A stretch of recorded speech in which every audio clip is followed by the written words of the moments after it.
ijoollee kana akkas godhi jedhee isiidhaafis birrii tokko erga hin jiru kijiba jechuudha. Wanti miidiyaa kaarra deemu isiinis jirti lubbuudhaan amma alhamdulillah wannoo geettee jirti. Torontoo geettee jirti kuloo naa bilbilaa turte. Ammumaa laalaa ilaaf garaagarummaa jiru kan quba qabu nuyi kan haasawaa biraati. Bakka isiin jirtu amma hin beekan. Bakka ispoonsara isiin naqaddee dimantanii amma Torontoo jirti. Namni kana beeku hin jiru. Walaakin ta'anii waan bira haasa'aa jiran. Eessa akka deemtee yoo hin beekne faatu wayi nuti akkas godhe minaan birrii tokko miti hin beekan jireenya isiitu. So ani dhugaa dubbatuuf isii adda baane akka namaatitti dhugaadha.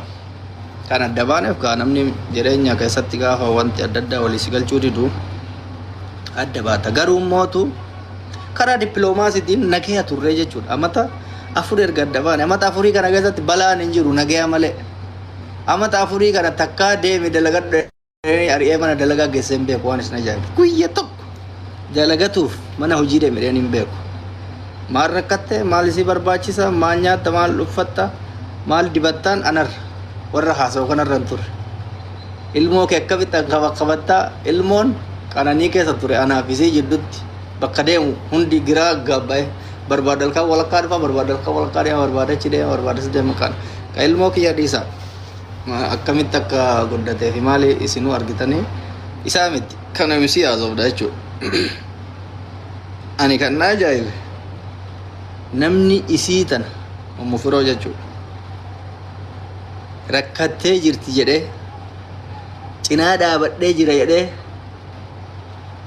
ragaa bahu tokko yoo jiraate tokko warra akka nama xabaqaa of mi'eessuuf of ana jibbisiisuuf haasaaniif baana deebiin ture. Birrii tokko jireenya ergaa gaafa anaaf isiin adda baanetti an gargaaree jira jettee dubbattoo jiraatte ani surree mataan baafadha laayivii kanarratti taa'e. Isinumaa qeeyxan hamaa kan isin biratti hamaa dhagaa.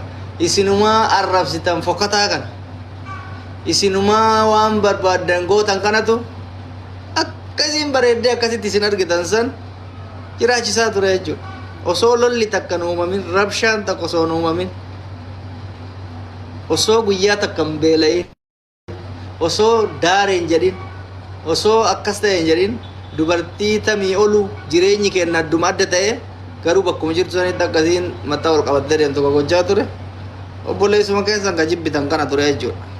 Ana warri jette ani surree mataan isinii baafadhaa jedhe akkanumatti ol qabe laayivii kanarratti. Isinii galee kanaaf yaada gisee tokko tokko wanti maaliif haasa'ee beektanii jiran of isin naa jajjaniif miti gisee tokko tokko gaafa keessa taramee bakka akka nama waan tokko xalaata Yuukireenii fi Raashiyaa kanatti wal adamnuutti gisee haasa'amu argaa beektaa gisee baay'ee. Bakka yaani yoo baay'atu immoo nama tokko tokkottis dhugaa fakkaata namootuma si jaalatu kanatti jireenyichi dhugaatti fakkaatu hunda mala beektanii gisee tokko tokko waan akkasiitu jira. Kanaaf gisee tokko tokko haasa'uu dhabuun kiyya na miidheera baay'ee. Maaliif haasa'uu dida beektanii? Namni waan kana gochaa jiru waan ana ta'eef namni jireenya kana isaan jiraachisaa jiruu fi namni argitee responsibility fudhataa jiru ana waan ta'eef maal godhaa haasa'ee maal godhaa ofillee jeeqee isillee jeeqee dheetuma jalaa dhee.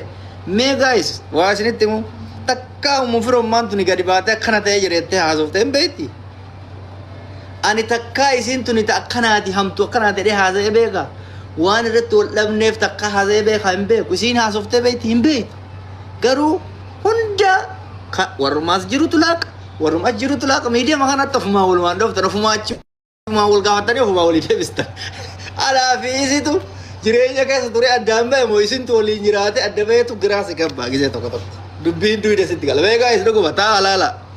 Mee viidiyoo tokko kan isiin himattu natti fida viidiyoo tokko kan isiin himadhe natti fida. Yookaan immoo kanaaf adda baana jennee kaasofne. Hin jiru bara ofumaa wal gaafattan ofumaa walii deebistan ani girana gabba'e dhugaa rabbi. Isinii galee nuti akkuma nama kamiitu baay'isuu addunyaan guutuu akkuma amantii addunyaa tanaa guutuutti namni tokko tokko hiriyyaa walii siqoonni adda baata. Ilmoo tokko dhaltee miti ilmoo 12 dhaltee ilmoo 15 dhaltee adda baata maaliif? Sun qooda rabbiiti reedha. Anaaf isiitu beeka. Anaaf isii ta'ee fi naa ta'ee wal azabsuudha namni addunyaa haara osoo jiru nagaan adda deemuun akka jiru waan hubanneef karaa dippiloomaasiitiin ilmooteen akkana goonee guddifne jechuudha. Ilmooteen guddisuu bichaa osoo hin ta'in ilmoonteen hireen isii of duraa maal ta'uu qabdii ka jedhurra alhamdulillah rabbil alamin rabbiin jireenya baqqaa tanarraa jijjiiree argite ilmootiyyaafis illee lafa nagayaa rabbisii keessa jechuudha. Ani lafa nagayaa san amma doolaara 10,000 kafaladhe deemuu wallaaletti waan akkasii yaadachiisuu barbaada.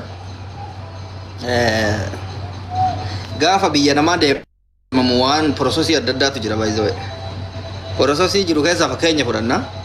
Keezii injira waa barreeffatta yaani gaafa biyya biraa deemtu namni biyya biraa jiru hubatuu dhabuu danda'a. Namni biyya baqaatee fi Ameerikaa fa'aa jiru hin beeku. Keezii barreeffatta. Keezii kana gaafa barreeffattu wanta adda addaa mallaqaanis hin naqama. Namootaan kominikeet gochuu jira kan mallaqallee hin taane. Waan adda addaa inuma jira. Waan adda addaa kana guutuu gaafa jaarsaaf jaartii taate waliigalteen jidduu jira kana lamaayyoo hin jiraanne akka hin taane hin beeytan amma hin beeytan. Fakkeenyaaf amma mucaan kiyyaa kana biraa deemuun barbaadu osoo jedhe seerri naafis hin eeyyama isiifis hin eeyyama. Jidduu kanatti hireen isillee tiyyallee hin citti turte.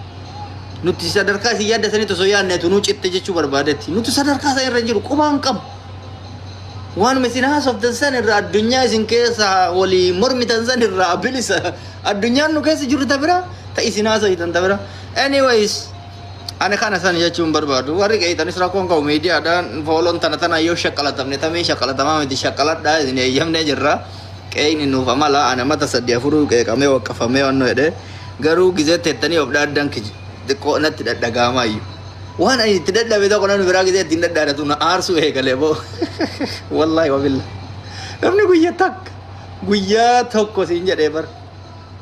Akkuma oromummaatitti namni giriisha shilingii tokko cabaa tokko darbatee yookaan akkas jabaadhadhee jabeessee hin beekne gaafa kireditii namaa tira dhaabattee akkana goone naan jedhu xiqqoo nama aarsa. Ana sogootaniif illee natti tola ture maaliif jennaan uuma gaariidha namni yoo waan gaarii godhen gammada. Garuu alhamdulillah ani sadarkaa isaan irra illee hin geenye siigale. Kanaaf akkasitti hubachaa deemuun gaariidha. Gizee tokko yoo wanti tokko baay'atee haasa'ame dhugaa fakkaata beektanii baay'atee gizee haasa'ame dhugaa fakkaata. Kanaaf ani si jammar kanaafuu yuusenne warri naa gammadanii fi warri ergitanii gammachuu isaanii qoodatan anaaf gammadanii naa galatooma jechuuf seene dhugaa dubbatuu fi tanuma keessa immoo yaada kiyya ibsadha dheeti hangara kiyya hedduu gammadee hedduu natti tolee naaf galatooma baga naa gammadanii isinii galee.